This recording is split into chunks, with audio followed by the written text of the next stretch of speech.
ក្នុងការ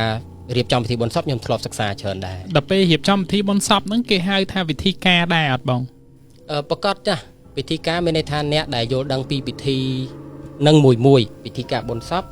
ពិធីការខាងផ្នែកប្រពៃណីអីចឹងទៅរាល់អ្នកដែលមានជំនាញក្នុងការរៀបចំហ្នឹងគេហៅថាពិធីការបាទតើបងថាបងបានរៀនហ្នឹងតើ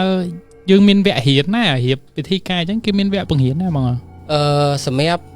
ការរៀនសូត្ររបស់ខ្ញុំកាលពីខ្ញុំនៅសាំងប្រភ្នោះគឺខ្ញុំរៀនតាមរយៈសភៅបាទក្នុងនោះវាមានសភៅដែលច្បាប់បុរាណលោកចងក្រងតាមសភៅផ្សេងអញ្ចឹងមានសភៅទម្លាប់អាចារ្យសភៅពិធីជាវនកិច្ចអីជាដើមអញ្ចឹងណាប៉ុន្តែមកដល់ពេលខ្ញុំធ្វើការនៅមរតកខ្ញុំបានចូលរៀនវគ្គសិក្សាអាចារ្យពិធីបុណ្យសពដែរផ្នែកអាចារ្យអញ្ចឹងទៅគេសិក្សាបែបម៉េចហើយនៅទីសាលាណាឬក៏បែបម៉េចដែរបងហ្នឹងសម្រាប់ការរៀនវគ្គលោកគ្រូអាចារ្យបុណ្យសពនេះគឺមែនតែនទៅមិនមែនជាការសិក្សាតាមលំដាប់ដោយទេមានន័យថាអ្នកដែលមានចំណេះជំនាញយល់ដឹងពីពិធីបុណ្យសពហ្នឹងហើយទៅសិក្សាដើម្បីទទួលស្គាល់ថាពិធីនេះជាពិធីត្រឹមត្រូវនេះគេជាពិធីទម្លាប់បែបបុរាណនេះគឺគេយកនេះគឺគេអត់យកអញ្ចឹងទៅបាទតែធម្មតាខ្ញុំគិតថាតាមតំបន់នីមួយៗច្បាស់ជាមានកន្លែងខុសប្លែកពីគ្នាក៏ដូចជាជំនឿរៀងផ្សេងគ្នាដែរតែអាហ្នឹងយើងដែលមានរបៀបប៉ះទង្គិចគ្នាថាបែបនេះបានត្រូវបែបនេះបានត្រូវហ៎បងមែនតែនទៅប្រកាសណាស់វាប្រកាសជាមានភាពខុសគ្នាច្រើនបើនិយាយពី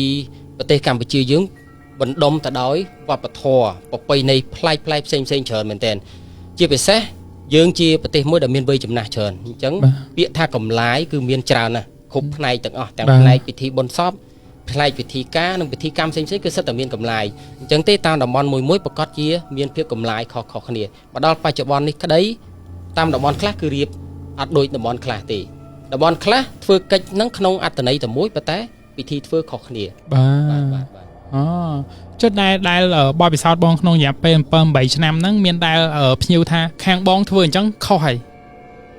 ធ្លាប់ដែរច្រើនទៀតមិនភាគច្រើនមិនមែនភ្ញៀវទេព្រោះធម្មតាបើជាភ្ញៀវហ្មងគាត់ប្រកាសជាមានការយល់ដឹងតិចក្នុងការផ្នែករៀបចំពិធីបុណ្យសពហើយដោយសារតែទីមួយគាត់អត់ធ្លាប់ជួបគាត់អត់ធ្លាប់ធ្វើពីមុនមកហើយបើទោះតែគាត់ធ្លាប់ធ្វើក៏គាត់អត់យល់ដឹងច្បាស់ពីការរៀបចំនឹងមិនដែរគឺគាត់តាមតែលោកគ្រូអាចារ្យគាត់ដឹកនាំធ្វើទេប៉ុន្តែបើប៉ះទង្គិចច្រើនគឺជាមួយលោកគ្រូអាចារ្យបាទដោយសារតែលោកគ្រូអាចារ្យភាគច្រើនយើងធ្វើគឺអាចារ្យតាមតំបន់ផ្សេងដែលគាត់អញ្ជើញមកធ្វើអញ្ចឹងឬក៏យើងចុះទៅតាមខេត្តអញ្ចឹងទៅប៉ះចំខេត្តគាត់ជាខេត្តបុរាណអញ្ចឹងទៅយើងធ្លាប់តែរៀបចំតាមបែបប្រពៃណីនៅទីក្រុងអញ្ចឹងទៅពេលទៅខាងគាត់ជាយាមរោពាបលំអិតឲ្យច្រើនជាងហ្នឹងអាខ្លះគឺយើងអត់ធ្លាប់ឃើញអត់ធ្លាប់ដឹងធ្លាប់ឮផងប៉ុន្តែយើងនៅតែព្យាយាមសួរនាំពីគាត់ដើម្បីឲ្យដឹងអាពីការរៀបចំហ្នឹងតែហ៊ានសូត្របន្ថែមដែរហ្នឹងចឹងមិនន័យថាតំបន់នីមួយនៅតែคล้ายខុសគ្នាអញ្ចឹងទៅអញ្ចឹងដូចបងបាននិយាយអញ្ចឹងខ្ញុំចាប់អារម្មណ៍ថាទំនៀមទម្លាប់របស់យើងនីមួយគឺបែបបត់ផ្សេងគ្នាច្រើនមែនតើសូម្បីតែបងបបពិសោធន៍7 8ឆ្នាំហើយនៅខ្លះដែរជួបអញ្ចឹងបានន័យថាផ្លែកហ្នឹងហើយអធិស្ឋានបងខ្ញុំចង់សួរមួយទៀតយើងមានបែងចែកបុណ្យសពជាលក្ខណៈថាកាត់លក្ខណៈពេញលេញឬក៏លក្ខណៈថាអធិកអធមអីអត់ព្រោះអីដូចយើងការអញ្ចឹងត្រូវឯងបងពេលខ្លះអ្នកខ្លះទៅគាត់មានសមត្ថភាពគាត់ការតែធំមួយថ្ងៃទេអ្នកខ្លះគាត់បើថារៀងធូរធារខ្លាំងគាត់ការ2ថ្ងៃអីអញ្ចឹងទៅមានសូត្រមន្តមានអីអញ្ចឹងទៅសម្រាប់បុណ្យសពវិញគេមានបែងចែកជាអញ្ចឹងអត់ពិធីបុណ្យសពប្រកាសជាមានដែរក្នុងនោះគឺបែងចែកទៅតាមទី1តាមលោកគ្រូអាចារ្យក្នុងការដឹកនាំទី2អាចថាតាមវណ្ណៈដែរ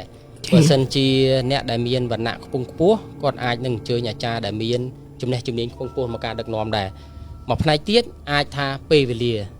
លាខ្លះគឺអត់អំណោយផលអញ្ចឹងកិច្ចណាដែលវាមិនមែនជាកិច្ចចាំបាច់ខ្លាំងគឺលោកគ្រូអាចារ្យអាចនឹងគាត់កាត់ចោលឬក៏គាត់ធ្វើដែរតែធ្វើអត់ពេញលេញទៅតាមពេលវេលានឹងឱកាសក្នុងការធ្វើអញ្ចឹងដែរតែសួរថាកាត់ចោលនឹងខុសអត់ខុសទេប៉ុន្តែវាបាត់តម្លៃក្នុងការអប់រំមួយចុះបងមួយទៀតតើអាហ្នឹងយើងអាចថាកម្មវិធីបុណ្យសពយើងមានបែងចែកជាឋានៈអត់ឧទាហរណ៍ថារាមន្ត្រីអីចឹងយើងមានបែងចែកបើជាបំណងរបស់ចាស់បុរាណក្នុងការបង្កើតពិធីបុណ្យសពមកគឺអត់បានបែងចែកវណ្ណៈណាទេនិយាយឲ្យស្រួលយល់គឺកើតចាស់ឈឺស្លាប់សុទ្ធតែមានគ្រប់វណ្ណៈទាំងអស់វណ្ណៈរាជាវណ្ណៈកហបតីវណ្ណៈរាសាមញ្ញគឺសុទ្ធតែមានទាំងអស់អញ្ចឹងពិធីបុណ្យសពគឺធ្វើក្នុងគោលបំណងតែមួយទេប៉ុន្តែដូចខ្ញុំបញ្ជាក់អញ្ចឹងវាអាចនឹងខុសប្លែកគ្នាទៅតាមវណ្ណៈដែរព្រោះវណ្ណៈខ្ពស់អញ្ចឹងគាត់ត្រូវការលោកអាចារ្យដែលមានចំណេះជំនាញខ្ពស់ ចឹងគាត់មករៀបចំពេញលេញល្អរីឯវណ្ណៈរៀងទៀបបន្តិចទៅលោកគ្រូអាចារ្យដែលគាត់អញ្ជើញមកហ្នឹងក៏គាត់មានចំណេះដឹងក្នុងការរៀបចំពិធីបុណ្យសពមកល្មមចឹងដែរទៅបាទមកសមរម្យសម្រាប់លទ្ធភាពខាងម្ចាស់ដើមបុណ្យអាចទៅរួចចឹងទៅ